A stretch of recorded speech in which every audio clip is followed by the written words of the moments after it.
This right here, girl, is an ad. I'm gonna need you to get you some of this Just Move Energy supplement so you can have the energy to get your workouts done like I need to get mine done, girl. It is sometimes a struggle and you need a little extra. Plus the protein shakes. I don't have an appetite a lot of the time. Protein shakes really help me after the workout because I do not want to be on the massage table with my stomach growling because that's where I'm going after this, okay? So I get my protein shake done before, boom, I got both of them. I'm ready, okay? I'm getting old. My knees is a problem. Do you see me warming it up? Do you see me trying to stretch it out? That's 35 pounds. I'm squatting 35 pounds. I'm proud. You can get those gloves and other workout gear from TeamLASHAE.com. The link is down below in the description box, girl. Yes. Girl, I have to give it to myself.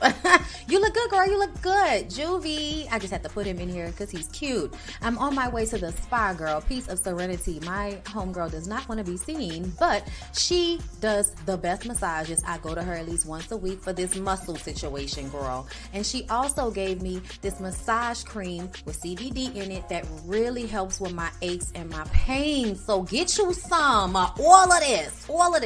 Get you some. 15% off with my Relax Me Bondi code. Okay, girl? Get it. Come on in. Come on in. Come on in. Not come on in. Not come. Sorry, y'all. Y'all know I'm weird. Whatever. Hey everybody, what's up? It's your girl BondyBlue. So let's go ahead. Hey everybody, what's up? It's your girl BondyBlue. Okay, follow me on Instagram and let's get into the video. Right.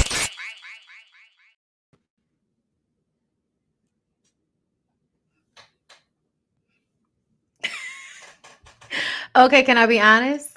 I can't deal with myself with dark hair. And I need to get used to it. I got a wig because, like, you know, the wintertime is coming. And I was like, I want to wear a wig. You know, and it's cute. But I don't know. I don't know. The dark hair. I don't know. I don't know if I could do dark hair, girl. I don't know. It's like I don't know how I feel. Like I don't I'm so not used to seeing myself with dark hair. Like ugh. I don't know. But I got the wig, girl. It's cute, but no dark hair. Yeah, see, I'm not a wig girl. It was supposed to come pre-plucked. It was supposed to come pre-plucked, girl. That's what they said. Okay, that's what they said. I'm not plucking anything. I don't do wigs. That's why I got this wig because I didn't want to have to do all of that shit that y'all do to the wigs, girl. I ain't want to have to do all that because I don't, you know what I'm saying? Like, I'm not a wig girl. I want to be able to, like, throw it on and be out the door. You know what I'm saying? I don't.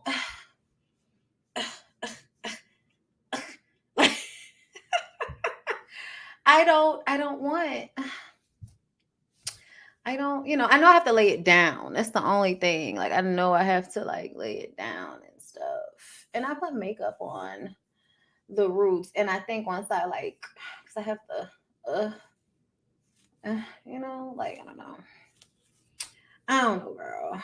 It's cute, though. It's, you know, the hair quality is good. Like, you know, if it wasn't going to be pulled off, you know what I'm saying? But I feel like if I wear this, it's going to get pulled off. I feel like it'll get pulled off. I don't know. Like, I need somebody to just, like, make a bitch a wig that's going to fit my head and, you know, go, you know, like, just be able to throw it on and go, you know?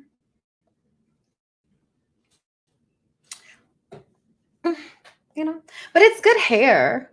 It's good hair. You know, but yeah, y'all, what's up? We're back for Ratchet Reality. I don't know if I'm going to keep this on the whole video, girl, because I definitely take this shit off and put my do-rag back on because, you know. But anyway, girl, we back for the shows and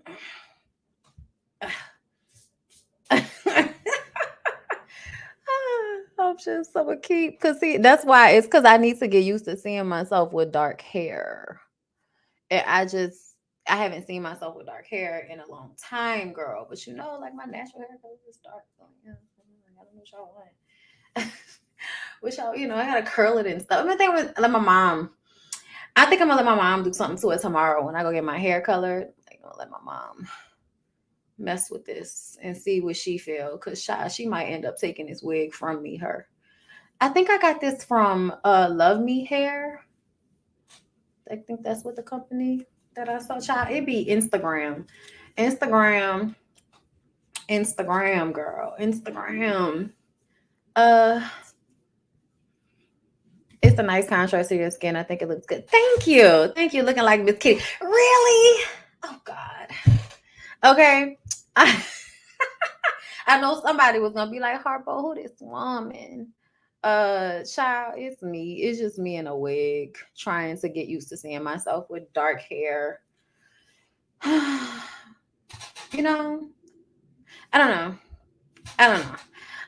But anyway, you know what? Maybe cause this, girl, I feel like there's a hump, even though there shouldn't be one. Like I don't have any hair, so what is there a hump for, girl? You know what I'm saying? Oh, FedEx. Okay, y'all not stopping. Already fine. Like I feel like my hair in real life wouldn't be that flat, child. My mama was good for a bump, girl. Okay, like I need body. You know what I'm saying? Like I can't be out here with flat hair, girl. That's just, if I'm gonna have hair, and give me body. You know what I'm saying? That's what I need. Come down, because then you could like see my hair under it. Y'all know. Keep fucking with it. Look, all right. Okay, we're back. It just needs to be plucked and high comb the roots. And I think I'm not plucking anything. I might high comb the roots, girl, but I'm not plucking anything. Cause like anytime I pluck the shit, it's gonna do too much. And I don't want to do it. Give me body. But yeah, girl,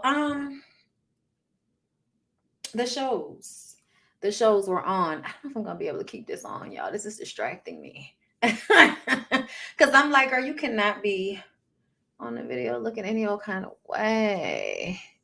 Any old kind of way. Also, an Auburn chocolate brown would be good on you. Ooh. This was y'all know how you get these. These are the, one, it was like $129 for the sale. And I just wanted to see what it looks like. So I got the wig. And I was just like, let's see what it's giving. I wanted to be thinking, what who me? Girl, what who me? You know what I'm saying?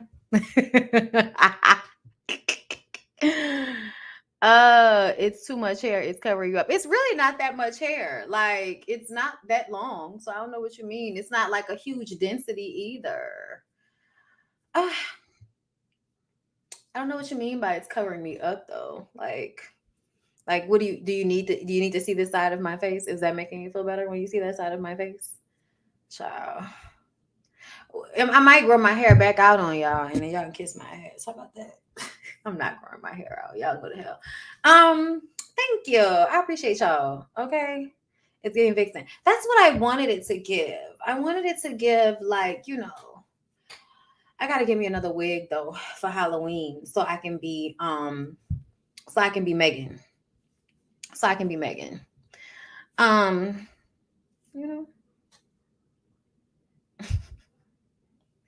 Child, this how I used to look.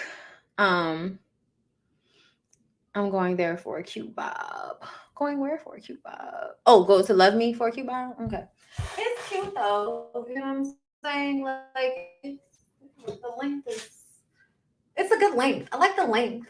Like, I don't need, I don't need.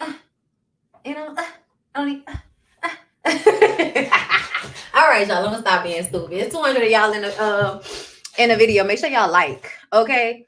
I was gonna be Mercedes, and I could not find a costume that I wanted to wear. And then I remembered that I wanted to be Meg the Stallion last year, so I was like, you know what? Let's do Megan because it's easier to go on. I might be able to find a stripper outfit. I don't know.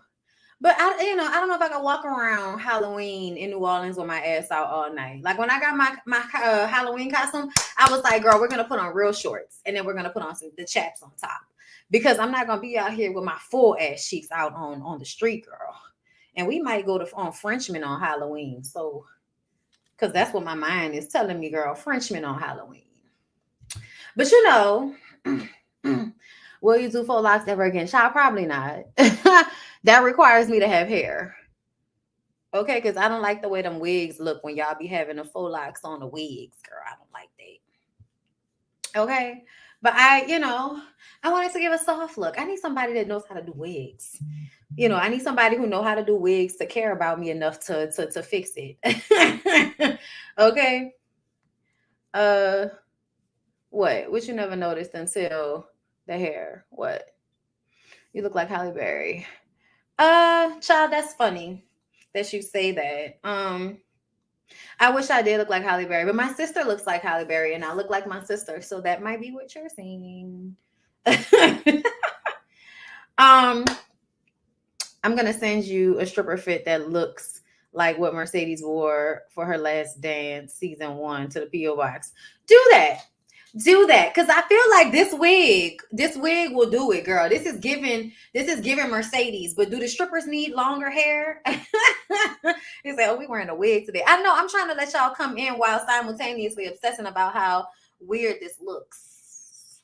It just looks weird to me to have dark hair at that. Oh, okay.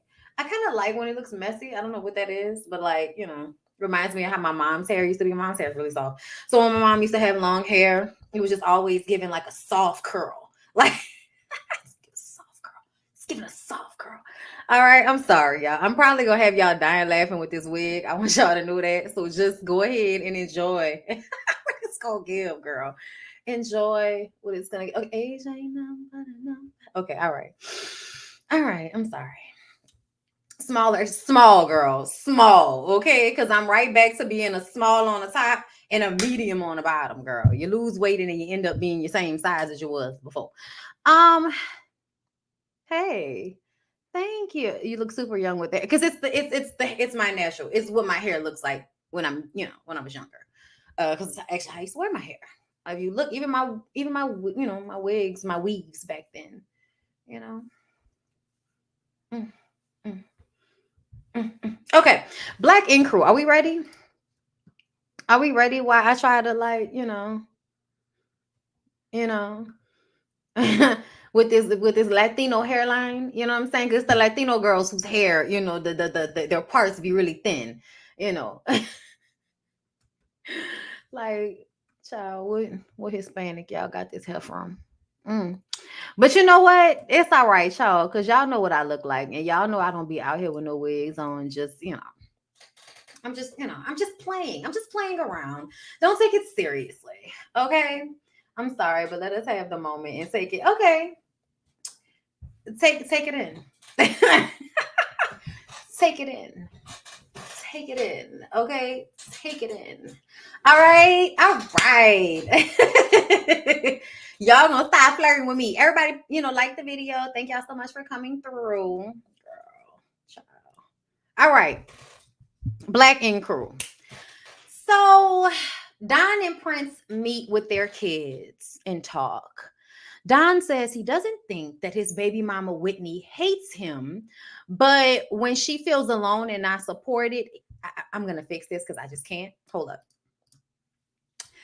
He says that when she's feeling lonely and unsupported, he's the one that's going to get it first. He's the one that's going to get the brunt of however she's feeling first. And to be honest with you guys, I feel like Don is full of shit, if I can say it, because I'm going to go ahead and say it. Don, you're full of shit. Don, I hate the fact that you're trying to perpetrate I've grown. You've grown, nigga. You've grown. But we passive aggressively trying to make your baby mama out to be the bad guy because you haven't been as present as you needed to be for y'all baby. sitting up there talking about, I'm the first person to get it because she's taking care of my daughter. Like, it's her daughter too, nigga. It's her daughter too. You know what I'm saying? And hold up. Okay. That feels better. It was the hump that was bothering me. Okay, this works better. This works better. I have pink in my shorts. Leave me alone. Okay.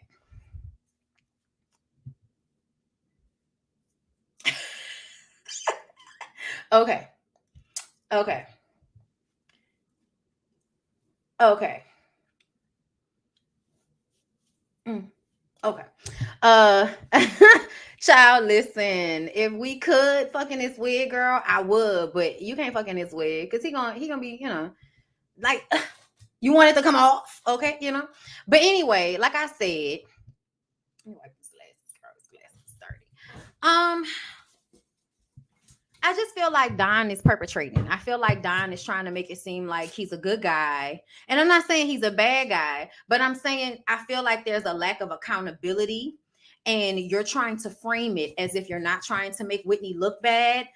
But at the same time, you're making it seem like she's just some bitter baby mama that's mad because she's not getting what she needs and all of this. And I feel like a lot of us feel like you're trying to grandstand on her, and the fact that she's not available to be on the show, I feel like you're taking advantage of that fact.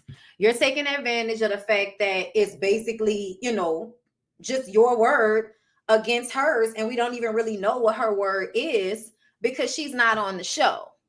So I'm not feeling how Don is trying to make this look while trying to make himself seem like he's just, he's a good guy. He's the best. It's like, yeah, no, you sexy. Nigga, you sexy. But outside of that, like, I think you're a perpetrator. And I wish you weren't, I wish you did not perpetrate as if you were such a great guy while simultaneously hanging your baby mama out to dry. But that's what it seemed like you're doing to me. But I'm going to just let you go ahead and do you, child, because they ain't got nothing to do with me. It seemed like your wife going to be screaming at you soon. So we'll just wait. Oh, y'all like it? Y'all like it? I feel like I'm going to get some more wigs, especially with it getting cooler. And I'm going to just start coming to y'all with different wigs, like a bitch Mary J. Blige or some shit. Don't get me started in this bitch, because now I feel like I want a red one. Now I feel like I want a red one. Okay, now that I brought it on, girl, I can't do the scalp. Okay, like I can't do the scalp, but I could give you hair, girl. Listen, I can give you hair, but I cannot do the scalp thing. Like I try. What is this? What is on my forehead? What is this on my hair on my forehead? Okay. I'm sorry, y'all. I'm a perfectionist. Excuse me while I be a perfectionist. Okay, so the best of my capabilities. You'll be cute in a blonde bob. You know what? If somebody wants to send me a cute blonde bob, go ahead and do it. Okay, y'all know the P.O. box. Thank you. All right. So Prince says somebody stole his car with his tattoo equipment inside. And I feel like that's so unfortunate. That's so fucked up. It makes me feel like there's more reason for Black Ink Crew Chicago to, I don't know, not happen anymore. Every time I watch it, I'm watching it like, we're going to cancel it after this. Is this going to be the time where we cancel the shit? Will it be canceled?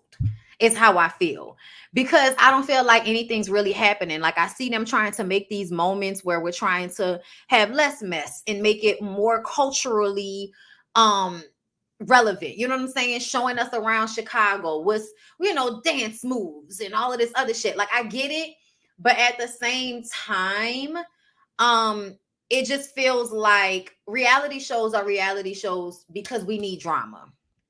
And y'all are not giving us enough drama that seems honest. Prince getting robbed, I almost want to question if it's real or not. I almost want to question if it's even true or not. Not like niggas don't get robbed, but also not like niggas on Black Ink Crew don't pretend to get robbed so y'all could have a storyline. Y'all sometimes do that.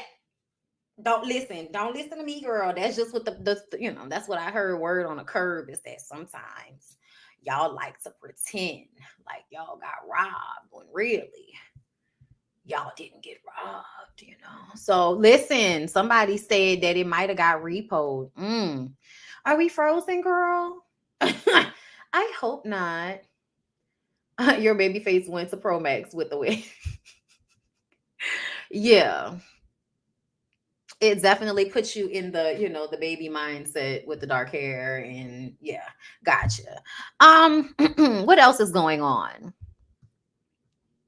Girl, not some dancers. Okay, wait, hold up. So first of all, Drea's biological daddy reached out to her. And it was like all dramatic the way the producer came over to her and told her about it. Like, we got to see the security cam footage so we can see the boom mic and the camera that's on her and the producer. And it's just like really dramatic. All for Drea to tell us that she gonna go and see her daddy in New York in a couple of weeks. All right, girl, let us know how it go. Miss Kitty decided that she was gonna come back from seeing Steven across the pond, and she was gonna go ahead and you know, be a princess with Ryan. So she came through in a fur, an evening gown, some red bottoms, a really good makeup and wig job, or a weave job. I think Kitty does mostly weaves. Her weaves are always great though. And applied magnificently. You know what I'm saying? Like Kitty is always head to toe, as far as I'm concerned. So when she came in with her fur on, I was like, to being a princess, to answer the phones and sweep up. Okay. Girl, however you needed to come into the scene, girl. I'm not mad about it, but did we have to have the dancers as if it was coming to America? I guess technically she was coming to America since she probably came back from the UK. Now it makes sense, girl. It was coming to America. It just wasn't coming to America from Africa. It was coming to America from the UK. All right, Ron, that's cool. Um, Prince kissed her feet. Oh, okay. That's what's happening there. What else is going on, girl? Don and them changed Kitty's mind. Now she's on the phones using her best sexy voice to answer the phones. I said, girl, you mean to tell me we had to do all of this just so you can pretend to be the receptionist at Black Ink Crew Chicago? Because you couldn't have just became the receptionist over there, you know, after the whole thing with Charmaine happened, right? We had to pretend like it was real. So we had to have like moments in between. We have to have like, I don't know why, but I just don't believe that Kitty's about to tattoo anybody. Like, I just don't. I feel like this is a reason to have her on the phones and not make it seem like she's just a secretary in Ryan's shop after all of these years, because that would seem like a downgrade, right? So instead, we're going to act as if you're coming on here to be an apprentice. So there's a reason for your pretty self to be here, because other than that, like, there's no real reason for her to be there. And I'm sure that something might rekindle with she and Ryan. Honestly, I want something to rekindle with her and Ryan. Girl, please. Give us something, bitch. Okay. And the reason why I say that is because I feel like, first of all, y'all are beautiful. Kind of want to see y'all fuck. But you know, I mean, we don't have to see y'all fuck, but I feel like we didn't even get a chance to see y'all have any type of romantic situation. Like, I know Ryan is a Gemini man, and Gemini niggas are precarious and problematic on so many different levels. Like, but I want to see y'all like pretending that y'all not fucking, like at the shop. You know what I'm saying? Like catching little moments where y'all hugged up and making out and grabbing on each other. I want to see Ryan like grab her ass right, looking at, you know, act like ain't nothing happened. You know, like I give me something. Black Ink Crew Chicago, give me something. Like, a relationship is not even negative drama, but I feel like y'all still want to fuck each other. I say all that to say, the way he was watching her walk away, it feel like you still won't fuck her. And I know she still won't fuck him. She didn't tell me she still wants to fuck him, but when I asked her about their relationship, and you know, we had a conversation about the fact that yes, they actually, you know, they did have a real situation. They smashed, like, it's, you know, it was a real situation. But it wasn't really on the show like that, and it was like momentary. So I just kind of feel like this what y'all need to give us if y'all want us to care. That's what I feel like. I feel like if you want us to care, then y'all need to give us Kitty and Ryan being a thing. And we need to see it. I don't want to hear about it. I want to see it. Okay? I want to see it. show it to me. Okay. Like, I'm tired of y'all. Like, you know what I'm saying? Like, I just feel like we didn't get a chance. We never really got a chance to see it. But that's the only thing that made me interested in any of this was like the way he was watching her walk away. I was just like, oh, come on, give me something. You know what I'm saying? Like, just give me something. But I don't think they're gonna. We'll see. If they want to keep the show on, they're gonna do something. Other than that, if we go through this whole season and the only thing y'all given us is, you know, a couple of people having genuine family drama, but it's not that serious. It's not anything that involves the actual like cast. Family shit, yeah, okay, I got it. But y'all gotta have shit going on with the cast in order for this to really be entertaining to us. You know what I'm saying? Anyway, Prince talks to Drea about his dad having an accident. And now with his dad having like health issues and things of that nature, it feels like they need to start having conversations about wills and what they're going to do if he passed and what he would like and all of those types of things. And I feel like this is another time where Black Ink Crew Chicago is trying to be smarter. Like, we're trying to not just be ignorant drama. We're trying to talk about real issues, real problems that people have, and, you know, things that are important to the Black community, like having wills and thinking about these types of things when, you know, your parents are getting older, so that you're not just out here struggling and making GoFundMe's and shit so that you can pay for somebody's funeral. Okay. So I get it, but it also feels like dry. It felt dry, the whole situation with Prince. Prince's storyline, like, I'm sorry, y'all. As soon as Prince and the whole girlfriend thing was over, Prince's storyline is dry. It's dry. And he's cute and he's fun in the shop and, you know, all of that. But as far as his storyline with the nephew and all of that, I want more. I want more. It's just Don talks to Ryan about Van. I'm like, y'all really are grasping for straws, because how many times are we gonna do this Ryan Van thing? How many times? Like, when they showed us, you know, all of the times before where they've gotten into it and then got cool again and all of this shit, I was just kind of like, so we did this through several seasons, several different haircuts, and 3 different variations of Van's thick nigga body. You know what I'm saying? Because, you know, sometimes he's a little bit muscular, sometimes a little bit fatter, sometimes a little smaller. You know what I'm saying? A little smaller. So you had 3 different type of, you know, thick nigga body types that we went through. We saw Ryan, you know, all the way from the beginning. We saw him with long hair, short hair, long hair. Like, it was just all, or was it short hair, long hair, short hair? That's what it was. Okay. But we saw him through a lot of different, you know, things. And to have them bring Van back again, knowing these niggas not about to be friends, I feel like they're trying to force the C's of Puma thing. And the difference between C's and Puma is that I feel like Puma is a different type of person than Van. Because the truth of the matter is, this was bullshit they was talking about. Ryan said 3 years ago, he got sued for a cover-up. I remember this, okay? Ryan was trying to buy a house at the time. So this fucked him up. He ended up having to pay $250,000 on top of his lawyer's fees behind this client. Van tattooed the client. Ryan talked to Van about the lawsuit. Van went to Texas and was like, fuck it, okay? Van is making it seem like he had to pay some money too. So he may have to pay $250 and Ryan might have had to pay $250.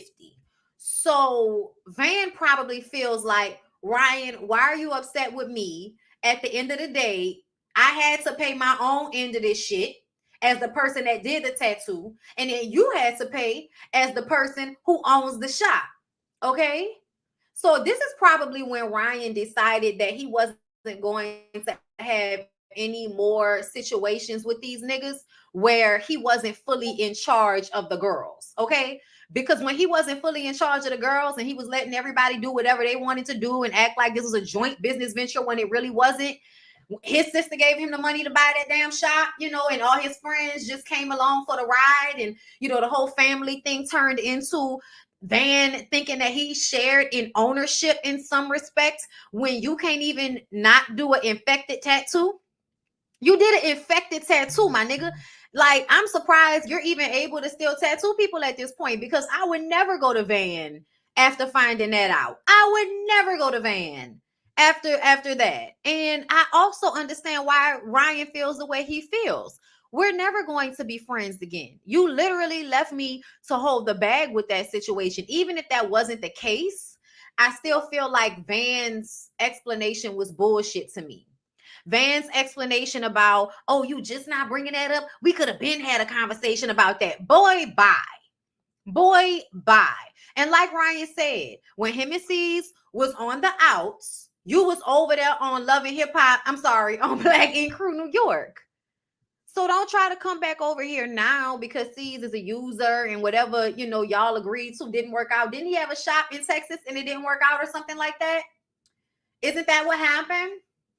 It's a whole nother license in Texas. That's some bullshit. So he was able to fuck that girl up, okay, in Chicago, and then take his ass to Texas and get a whole new license. And nobody ever knew that he was out here infecting people's arms and shit. That's terrible. That's terrible. Thank you so much, Tess, for the super sticker.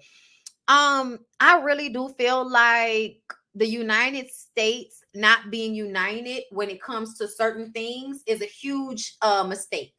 So, like, for instance, I don't feel like people from the South should have any say on education. Like, I'm sorry, Southern states, y'all don't do well when it comes to this. So I don't feel like y'all should be able to decide what the lowest level of education provided should be, because y'all are barely teaching people how to spell.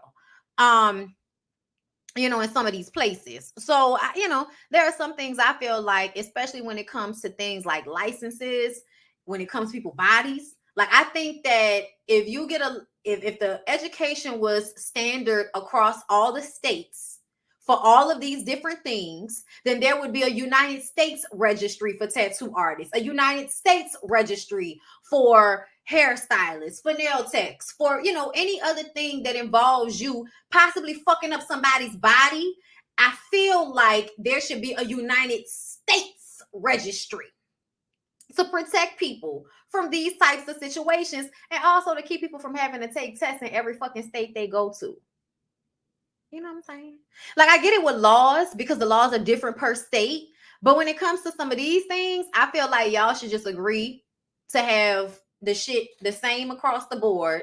That way y'all can have, or if y'all not gonna have it the same across the board, you still need to have a registry where if somebody gets a license, you have to put them into the country's registry and they have to come out clean in order for them to get a statewide one, instead of just giving people any old thing without any checks and balances. I think that's no. I feel like niggas should have had to go to some classes. Somebody should have had to come and look at his equipment, look at the space. Like, hairstylists aren't able to just be out here fucking over people, get their license taken away, and then you just pop up somewhere. Girl, what? The state board gonna come by. So does the state board come by for the tattoo artist? Because it's feeling like maybe not. Maybe not. If you out here, you know, creating $600,000 worth of in damage to somebody's arm, Van. Oh my God. I understand why Ryan is upset. I also feel like once somebody has already shown you who they are a few times, you ain't got to go back. You ain't got to go back to being friends with them just to let bygones be bygones, just because Don wants to pretend to be positive now that he's into bodybuilding. Boy, bye. Y'all do not have to be friends. Fuck it. That's how I feel. All right. Yeah, y'all. Education system seem quite questionable, but that shows how Southern white men hated Northern white men. Who, Lord, child. Just the hate, period. The hate. Too much hate. Okay. Hate. It's too much. It's too much hate. Yes. The same way they deal with hospitals. Really. Like, really and truly. Especially because you can mess somebody up in a way they're going to have to end up in the ER. Yeah, motherfucker. You should absolutely have more checks and balances when it comes to putting a needle in somebody's skin. It's how I feel about it. I think the Van Ryan thing was settled behind the scenes, but majority of the audience of the show are so ignorant of it. So to stir up old drama, production brought Van. Yeah, it definitely seems like let's make everybody, care about something that's obviously been resolved. But in the resolution, it still feel like Ryan don't fuck with Van. Van don't really fuck with Ryan, but Van want to be back on TV. That's what it feel like. But anyway, you guys, we're about to move on to Love and Hip Hop Miami. So can y'all please do me a favor?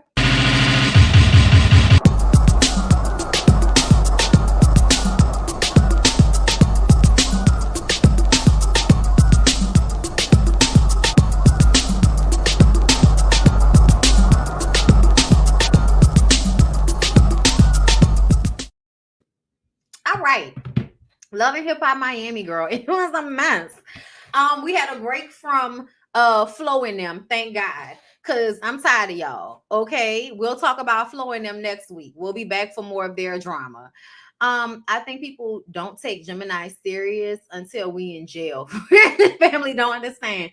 When I really ain't dealing with a motherfucker that caused me losses. Ooh, child. I don't fuck with like child. My family don't know right now. Like it's going, it wouldn't. It's never gonna be that way again. It's never gonna be that way again. You can't. There are certain things. Not giving you another chance for that. Love and Hip Hop Miami. Let's start off with Amari Negra. And let me go ahead and light light some more of this stage, girl. Cause when I tell y'all Amari Negra and her telenovela life, Alan showed up for the birth of Amara's babies. And I say Amara's babies because those are Amara's babies. They may have that nigga's face, but those are Amara's babies. Okay. She said him not being there her whole pregnancy was a tough patch for them. I was like, a rough patch. I said, not a rough patch. Like, are you serious, Amara? Are you really telling me? Are you really telling me that this nigga not being there for your entire pregnancy, even though you had a strenuous pregnancy, your mama had health issues, and he didn't show up not one time throughout that whole pregnancy based on this show now. Based on this show. Y'all ain't gonna bring me no bullshit that happened for off the show. I don't care. At the end of the day, saying that it was a rough patch that y'all went through when he basically told you he had too much work to do to figure out a way to be there for you during the pregnancy of y'all children, sounds like you're going to give him another opportunity to play in your face. That's what that right there sounds like, oh, he about to play in your face some more, huh? Okay. So she's making like a video for the babies, like, I'm your mother. It's the first day of your life, all of that. And, she got her makeup done because she was like, I want the babies to see me and, feel like I look so pretty and all this. I'm like, girl, I don't think there's a woman or I'm going to say a child alive, but I'm really going to be like woman. Because you had two little girls. I don't feel like there's two little girls ever in life are going to look back on video of you not having a full face of makeup on and feel like mommy looked terrible. I don't know why she had us like that. Like who gets their womb cut open into without makeup? Like who does that? Like like you don't even have to sweat. Like why did you not have a full face? Your baby is never gonna feel like that, Amara. But you know what, girl? Do whatever you needed to do to feel good, girl. I ain't never mad at y'all, but sometimes I just don't understand how we be worried about certain things at certain moments. You know what I'm saying? And that's just because I'm a different type of chick. I get it. I don't care about makeup enough anyway. You know what I'm saying?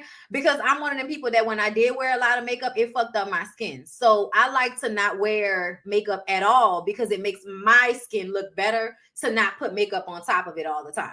So I don't like to do that.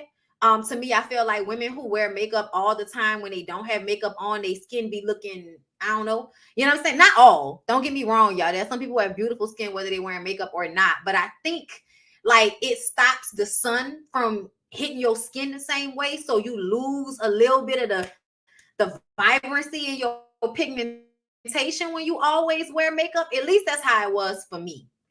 But either way, it just was like, why are we worrying about that? When we trying to bring the babies and like I wouldn't care about that. I'm trying to, bring new life into this world and not die at the same time. You think I give a fuck about having makeup caked up on my face? Like, I don't know, maybe it's just me, child. I'm gonna let it go.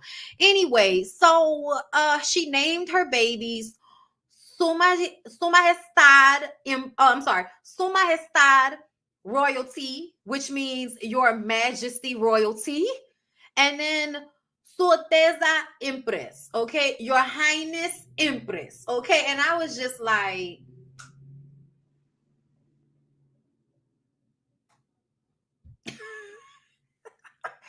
girl, why you?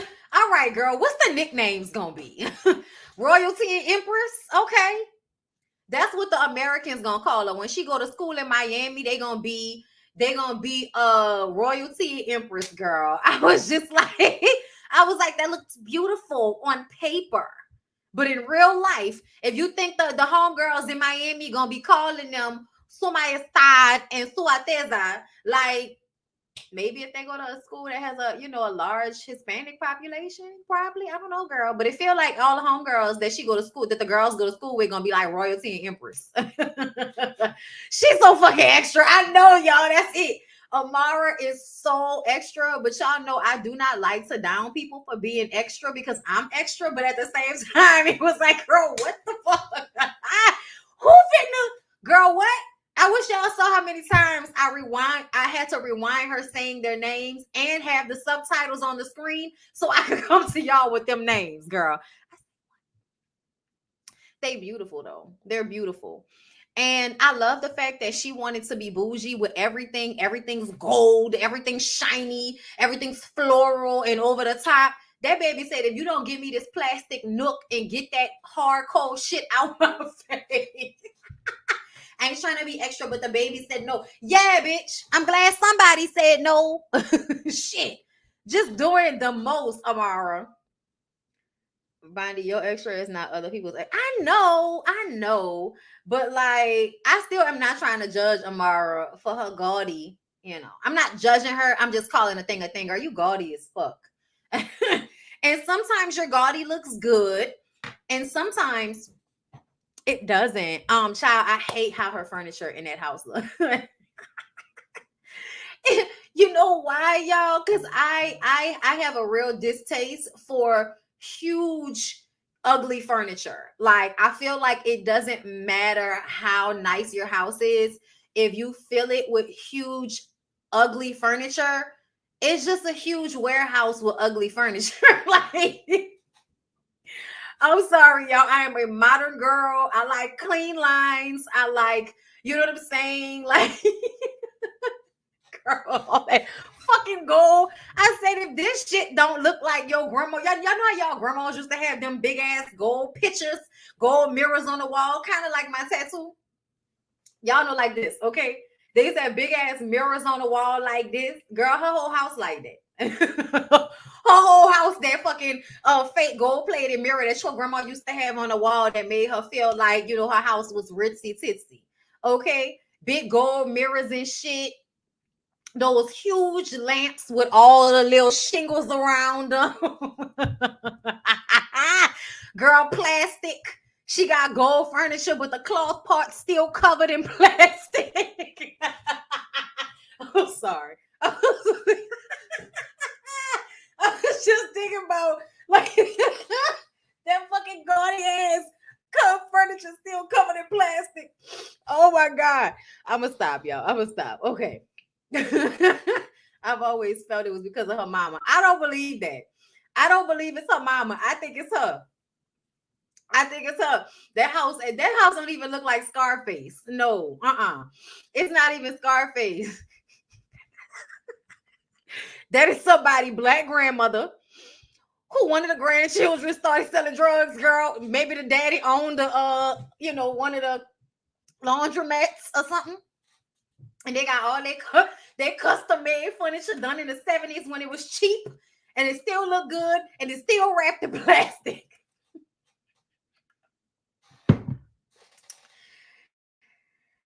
It's giving nouveau Nouveau riche.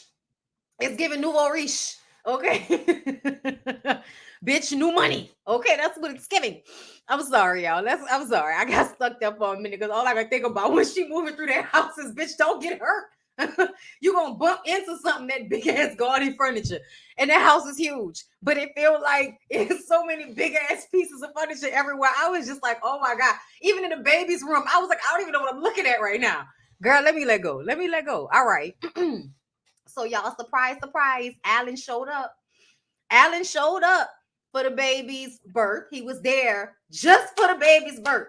Mind you, the babies were immature. Sorry, not immature. Premature. Born 4 pounds, which is good. Like a 4-pound premature twins, I feel like you ain't even gotta worry. Them babies gonna be all right. Y'all, my niece was 1 pound. So any baby that's not 1 pound when they're born, I'm like, that baby gonna be all right. That's just how I be feeling because my niece was 1 pound and lived, child. But and she's amazing now. Okay, she's about to graduate from college, and she's talking about going back for her graduates. Okay, like she's, it's, oh my gosh, to see her be so big now. Oh my God. So anyway, Alan was there the day of. The babies are staying in the hospital. Amara goes home. Alan goes back to the DR. I said, you mean to tell me he couldn't take off long enough to be there with you until them babies came back to the house?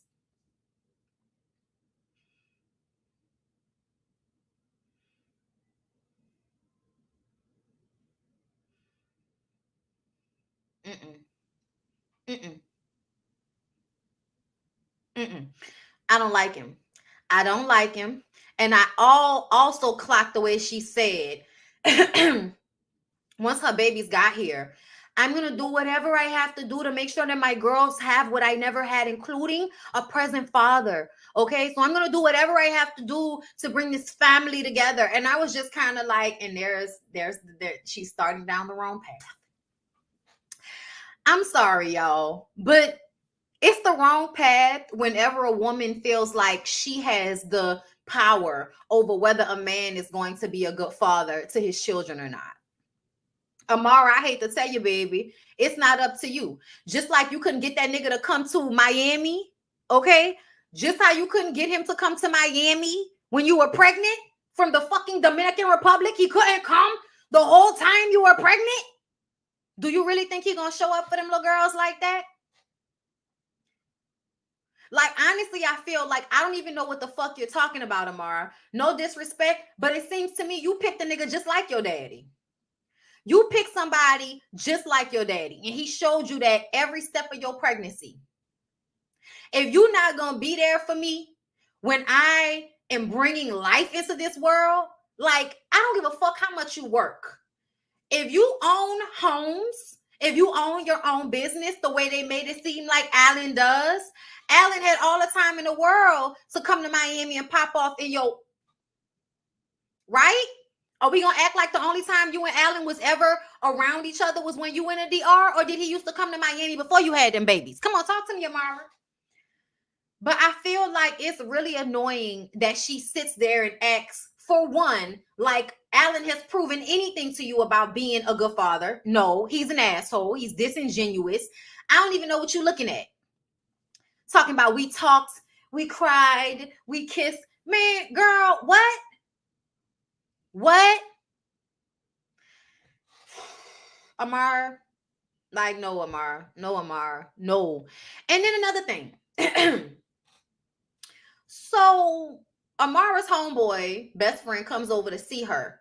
And they talk about how Shay invited him to her baby shower. Shay just posted online Tasha K's interview with MJ, talking about how MJ introduced Amara to Alan, and they were this tight. And then when Amara and MJ broke up, her and Alan got together. And so Shay is online calling Amara a hoe. And I'm just like, girl, Shay, step to the front. Step to the front, Shay. Come on to the front. Y'all like the video. Come to the front, Shay. Shay, You are big and pregnant with your first baby at like 36 years old. So you in a geriatric pregnancy, your damn self. And you have the time, energy, and wherewithal to be online posting shit on behalf of your weird ass brother about a relationship that ended years ago. Shay, I want you to understand you and your mama are exactly alike. You may try not to be the way your mom is with your daughter, but please understand how much like your mom you sounded and looked when you were talking about Amara being a hoe, and you just want her to be accountable for being a hoe of hip hop. And I'm like, not the bitch that tongue kiss nasty ass Flavor Flav on national fucking television.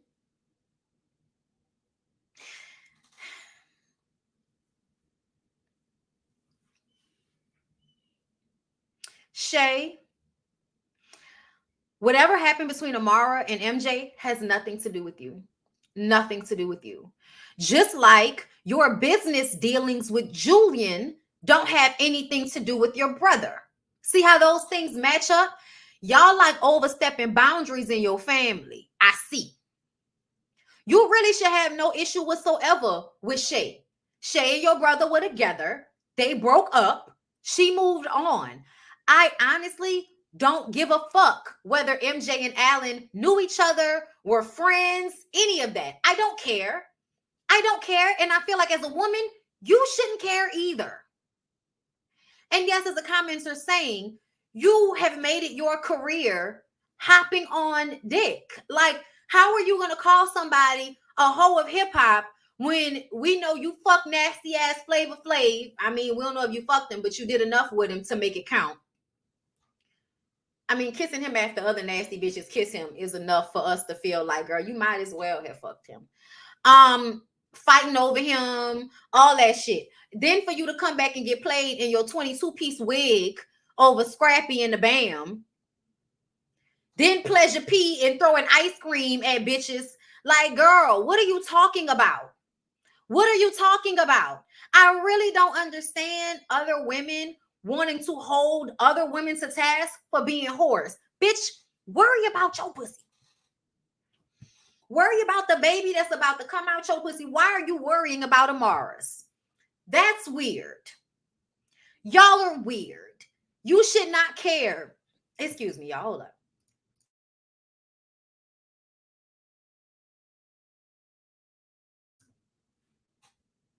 You should not care about whatever Amara did with your brother. You know why? Because relationships work out and sometimes they don't. And you weren't in that relationship. Shit ain't got nothing to do with you. You sound crazy. You sound crazy. Like, oh my God. I'm like, girl, you finna have this baby and you screaming about that bitch Amara. I said, girl, if that ain't the bitterness that your mama gave you, I don't know nothing. I don't know anything if that's not the bitterness your mammy gave you, girl. Screaming about another woman coochie while you sitting up there trying to keep a baby inside of yours. Doing too much. She has her baby shower. MJ is there arguing with Julian. She blames that on Amara too, because Julian and MJ have issues ever since MJ used to go with Amara, and he was doing then what he's doing now, which is putting his nose in where it doesn't belong. Y'all, I hate men like this. I hate men, and I'm saying hate, but y'all know I just strongly dislike. Okay, I don't really hate anybody. It's not that deep. I don't hate MJ. Just want to be clear. I don't even know the nigga, okay? But it's very bothersome to me when a man has nothing to show for his own career, his own life. So he makes it his business to act as if he cares. So he's going to get involved in whatever woman's life he's in business. You should have never even been talking to Julian on Amara's behalf. Like, MJ is the dude that's looking for the girl that he can become her manager so he can make money off of her, so he can be famous by being in a relationship with her. That's MJ. He's a user, he's an opportunist, and he always oversteps his boundaries. He's also delusional. His conversation with Julian was extremely delusional. And I'm so like confused at Shay because I'm like, bitch, you delusional too, because you don't even realize probably the same issue that MJ had when he was with Amara is the same issue he has now that Julian is your business partner, which is minding business that is not his. Just because you somebody, brother, just because you fucking somebody does not mean you get to be involved or in control of their business matters. That is just utterly ridiculous. He's a Kendu waiting to happen. And that's just my opinion, girl. He's a Kendu waiting to happen. Thank you, Tammy, for the super chat. I could not wait for you to read Shay down. You said everything I was thinking. Girl, I was sitting up there like, bitch, you can hardly get up. Julian had to help her stand up. He's sitting up there mad because Julian knew about the baby before him. It's obvious that Shay don't really fuck with y'all like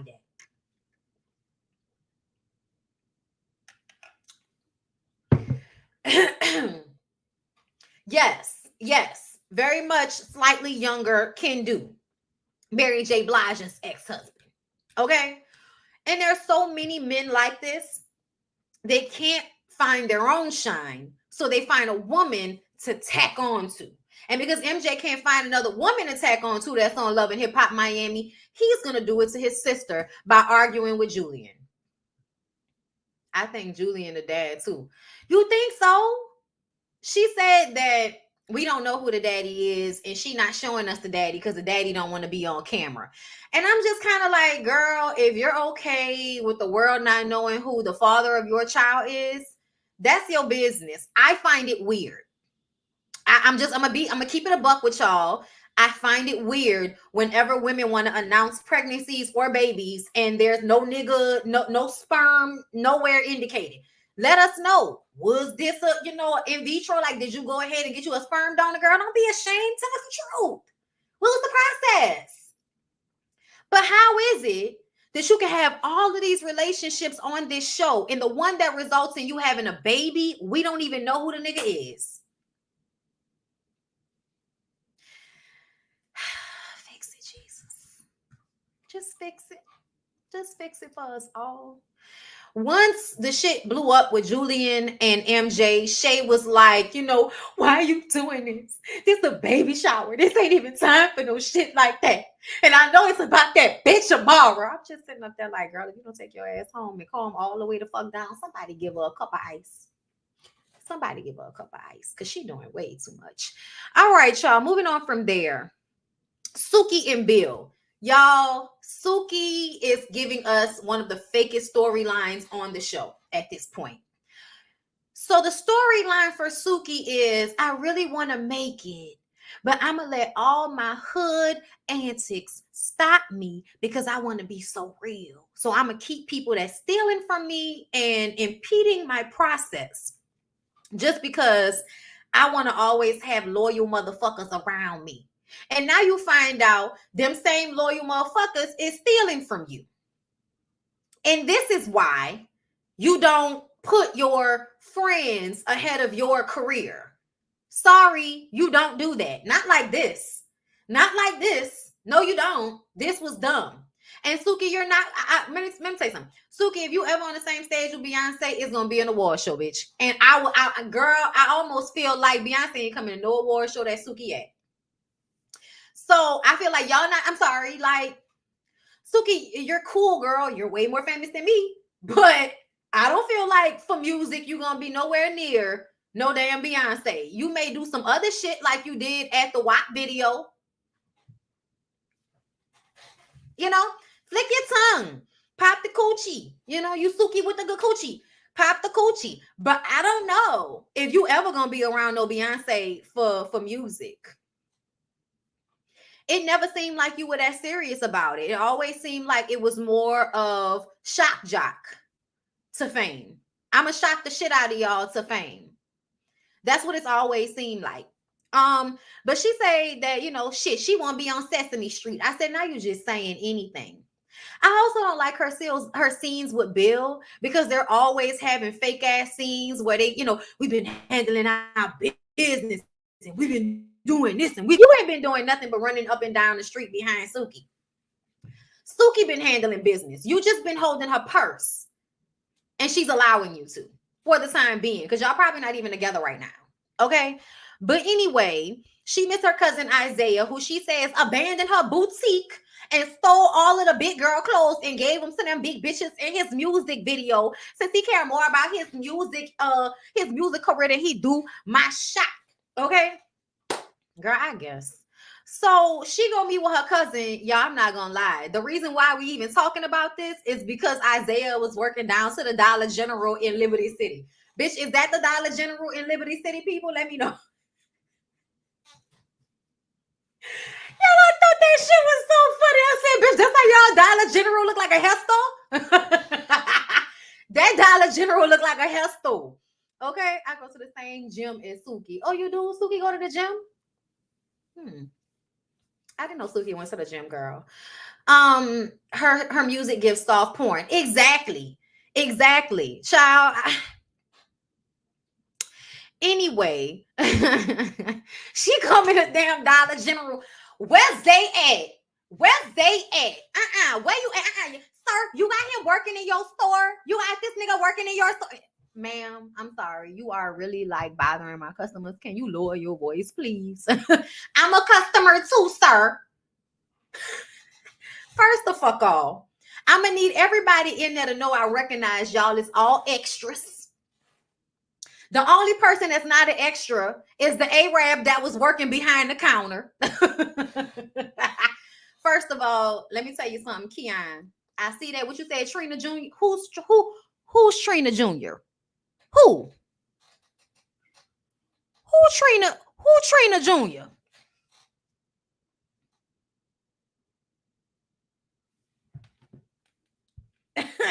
Girl, we're gonna have to wait. We're gonna have to wait until you answer me. Okay, because I feel offended.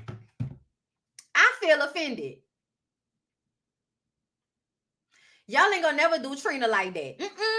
Don't you ever in your life, Keon, girl. Listen, we can argue about a lot of things here, but we're never gonna argue about Trina being Suki. Could never. Just because you from the same county, bitch. Just because everybody from Dade County, okay. Just because hoes is from Fulton County and shit like that, that do not mean that Suki could ever. Hustler, I'm the queen of the South shit. Tight with a cute face. That's what I'm about, bitch. Sexy. Specialized in fellatio. All about my pesos. Never was a fake hoe.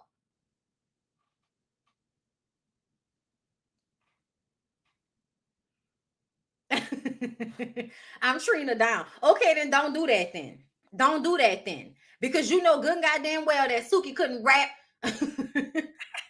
Suki couldn't rap Trina a gift, let alone be considered. Girl, no. Do you know who Trina Jr. is? Do you know who Trina Jr. is? I'm gonna tell y'all who Trina Jr. is. The City Girls collectively. Both of them bitches together. Not by themselves. Even though JT is a good rapper, and Young Miami knows she not that good at it, but she know y'all like the way her voice sounds, so it don't matter. I love the City Girls, so don't get me wrong, but I know good rap when I hear it. Okay, and y'all have good songs. Trina was a good rapper. Okay, it's different, but still. Both of y'all together, I don't work job, shot in my job, I pay for a sucker slide. I'm a bad bitch with an attitude.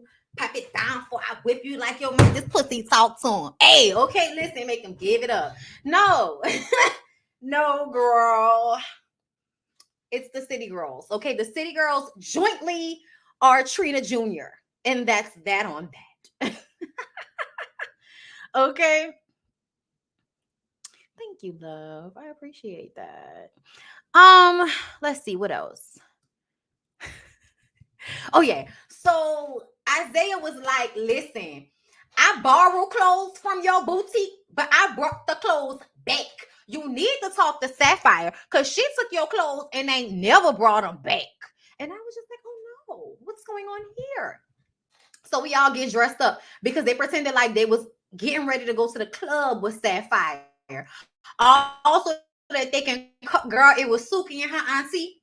First of all, I don't know who that lady is, but that lady giving that Suki auntie right there. Short haircut, looking older, okay? Looked like she was ready to fight. Leg was shaking like this the whole conversation. Her leg was shaking the whole conversation. Because I'm about to hit her. Y'all, I ain't gonna lie, I was living for Auntie.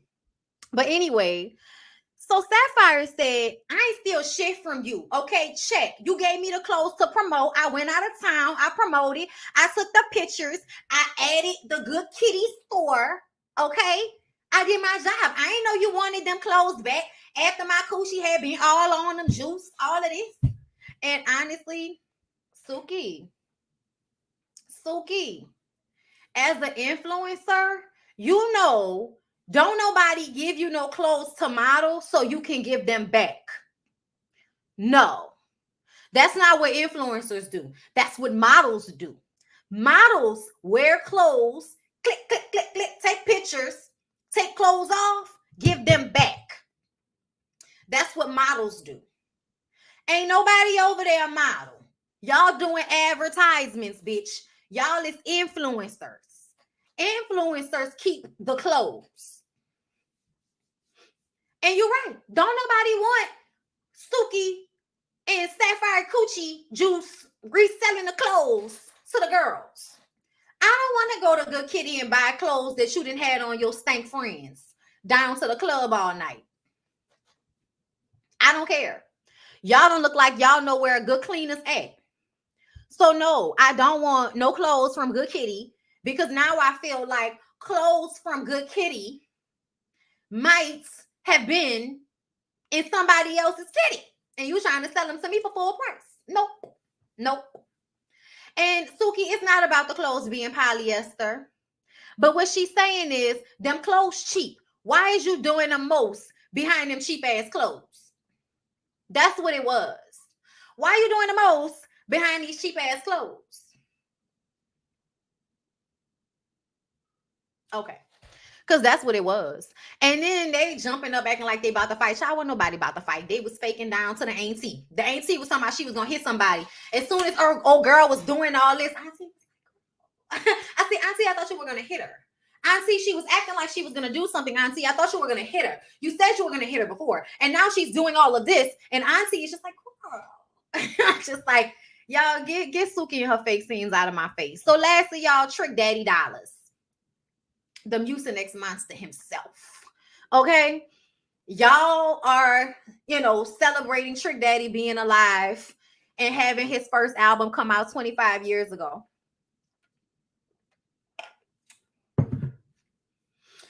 And so he did promotion at the Breakfast Club to promote Trick Daddy and Friends concert.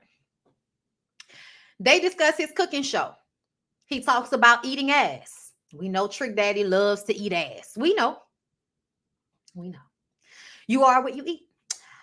Then ignorant comments about joy, because child, we gotta have a segment where we make ignorant comments about joy. If not, what have we done with our day? If we didn't take a smidget out of our day to be evil towards the woman that don't want us no more. So he says the only way he's going to divorce Joy is if a woman he's dating wants to marry him. And I'm like, child, we know that's not going to happen. Honestly, that's not why. I think if any of them young girls wanted to marry you so that they can get your, they can get a check from you when you pass away, because that's the only reason I believe anybody would want to marry Trick is if they wanted to be with him in the hopes that he was going to pass soon so that they would be able to go ahead and collect a check. That's the only way, girl, because you're like, what do you have to offer? Trick Daddy has nothing to offer to me. Like, I don't care that you're famous. I don't care that you have money. There are other famous niggas that are more attractive, better personalities, less problematic, less stocked up. you know. If she wants a divorce, stop using his name.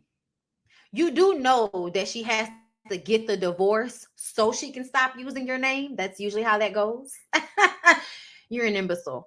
Um, and he jokes about how all her boyfriends are his boyfriends in law. I'm like, Trick, I know that you don't care about sounding crazy just so you can bother Joy, but that's weird that you feel that you need to have a relationship with the men that Joy is in a relationship. Like, oh wow, Trick. Oh wow. He does look embalmed. He looks like he's rotting from the inside out. That's what it looks like. And honestly, I feel like that's not about his sickness. That's about who he is. I think sometimes people's personalities and their negative attributes show up in their bodies. And I think that Trick being so unattractive is a warning to all the young girls. Run! Run! Run in the opposite direction. Don't do it. I know. You think he's going to buy you a Birkin and have you, in the club sitting pretty, but he's also going to disrespect you, play mind games, smell, ask you to eat his ass. Things you probably don't want to do. But anyway, so she says he's going to hell. She's going to hell with him. And when he said that, I was just like, everybody gonna act like that's not dangerous, that type of mindset. Anyway, so Joy goes to talk to her mama, and y'all, her mama was giving, Namyo Hororenkekyo in a little bit, because she had her little teacup, and I didn't believe he was that ignorant. Hold up, tequila. I said not tequila in a coffee cup. Oh Lord. Joy mama said, bitch, I need some tequila to talk about this nigga, okay? So the conversation, Joy is crying, and Joy says she feels like he's always just trying to diminish her character. He's always just trying to fuck over her. I know a lot of people feel like Joy, is no victim. She plays some part, that type of shit. But ultimately, I feel like I would like to know Joy's full story, and I feel like Joy should write a book. I feel like Joy should write a book. Tell us about how you met him. Tell us when it was good. Tell us when he was sweet to you. Tell us when you wanted to be with him. Tell us about that time. And then parlay that shit into how he dogged you out. The things he did to you that will put you in the mindset to want to have a whatchamacallit, while pregnant with his baby. So Trick Daddy basically put it out there that Joy had a whatchamacallit, okay? Roe v. Wade, okay? So Joy had a whatchamacallit when you could still do that. And Trick felt a way about it and got on his, I don't know when this happened, but he got on his cooking show and said when it did happen, he didn't know whether the baby was for him, one of his homeboys, like basically trying to make it seem like Joy was some type of hoe that could have possibly fucked one of his homeboys, which is why she had a whatchamacallit. But when Joy explained it, Joy said the way I was in my life at the time, I just could not have a baby for him based off how I saw things going, which means she got pregnant for Trick when they were already going through it. She got pregnant for Trick when the relationship was already probably on the outs, and she already wanted to get out of the relationship. And so instead of keeping the baby, she had a whatchamacallit. I think Trick was extremely hurt by that, because even though Trick has kids, Trick never had any kids with Joy. And Joy, I believe, was his only wife. So I think he felt like, damn, bitch, how you not gonna have a baby with me? And I think it was because he wasn't treating her good. I think he treated her badly. I don't think he was deserving of her at all. And I understand her not wanting to have his baby. Like, to me, that was probably the smartest decision that she ever made. And I think he's trying to make her pay for it. I think the idea was Joy did not want to be connected to you for the rest of her life. And you know that. So that's why you're not letting her divorce you. He's making it extremely difficult for her to divorce him, because it's like, no, You want to get away from me, and I'm not letting you get away from me. So I'm going to keep you married to me because you didn't want to have my baby. He's going to it's basically like a form of torture because she didn't want to have his baby because she didn't want him. He had that whole concert, y'all. Trick is supposed to be celebrating his own career. And do you know he said he did all of that showing out and she ain't even show up. First of all, nigga, the fact that you thought she was going to show up, the fact that you think she give a fuck about what you doing, the delusion is unreal. People like Trick, because of who they are in their communities, they have like this, delusions of grandeur because they, are big in their communities. They feel like that means they should be able to get what they want at all times from anybody. And I feel like that's just not the case. That's just not the case. Like, Joy doesn't have to be with you if Joy doesn't want to be with you. It doesn't matter that you're Trick Daddy. And I think that's how he feel. I think he feel like, bitch, I'm Trick Daddy. How you not gonna want to be with me? How you not gonna want to have a baby by me? Because you're terrible and you refuse to take any stock of the fact that you have a terrible personality. You are unattractive. You are mean. You're cruel. Who would want to be with you? Who would want to be with you? I don't give a fuck. Who would want to be with you? The only people that would want to be with Trick are the girls that are so desperate to get out of dire straits that they'll use their body with this nasty ass nigga in order to get out of those things, i.e. Nicki Natural. And she couldn't even stay that long. When was the last time we seen anybody fucking Trick? I'm not saying Trick not getting fucked, because there's always some desperate girl out here willing to lay down and let the Mucinex monster do his business on top of her just so she can have a better lifestyle than the one she's accustomed to. Because a lot of the girls probably have had their bodies taken from them. So they feel like, even if I don't really want to give my body to you, if I'm going to get what I need to get out of the situation, I'll lay here and let you do your business on top of me. That's the only reason I feel like anybody wants to be with Trick. Because other than that, I haven't seen anything about Trick that's good. Sorry, ain't seen nothing good about Trick Daddy since MIA. Take it to the house. You don't play, take it to the house. That's the way we take it to the house. Take it to the house. Take it to the house. That was the last time. Okay? More punched in a bowl of juice. That was the last time, nigga. That was the last time. Okay? You should have, you know what? You really should have been in the moments of appreciating 25 years since your first album. Because, you ain't going to never go back to being like you were back then. Or respected. You may be respected, but you're not as respected as you were back then. Trust that. Trust that. I'm telling you right now, they got people right now that's waiting on Florida Evans to stroke out. I'm gonna leave it alone, y'all. That sounds terrible, but I'm just saying, it feels like the energy he gives, there are probably people around that cannot stand Trick, but they can never be honest about it.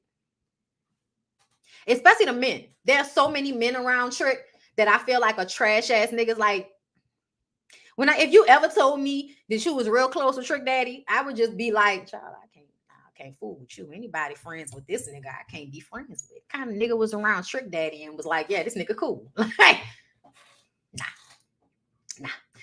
All right, y'all. Let's get on into the last show. Okay, we've pontificated long enough on the Mucinex monster and his wayward ways and how he's allowed to still, be graced with vagina in his day and time, because the poor vaginas are out here scratching and surviving good times. Shout out to Florida Evans. Like the video.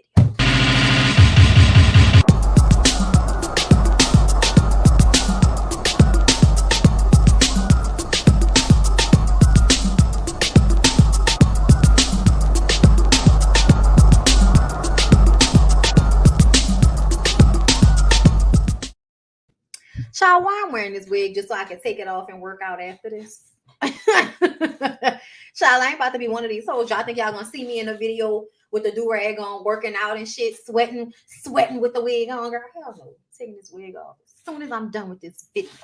I'm getting used to it though. That's why I needed to do it, because I needed to see myself with it on in order to get used to this color hair. But the longer I sit with it, the more I like it. I think I might give me another one with a bang. That's what I want. I want a bang. Okay. Oh, y'all, stop it. Stop it. Y'all are making me blush. All right, y'all. Let's go ahead and get into Love and Hip Hop Atlanta. All right. So Yandy is supposed to be opening a juice bar next to her. Y'all know she got a skincare store down there. So she's opening a juicing place right next door. Smart. Okay. Um, it's not happening as quickly as she would like. Duh. Y'all. All right. Hold up. Hold up, y'all.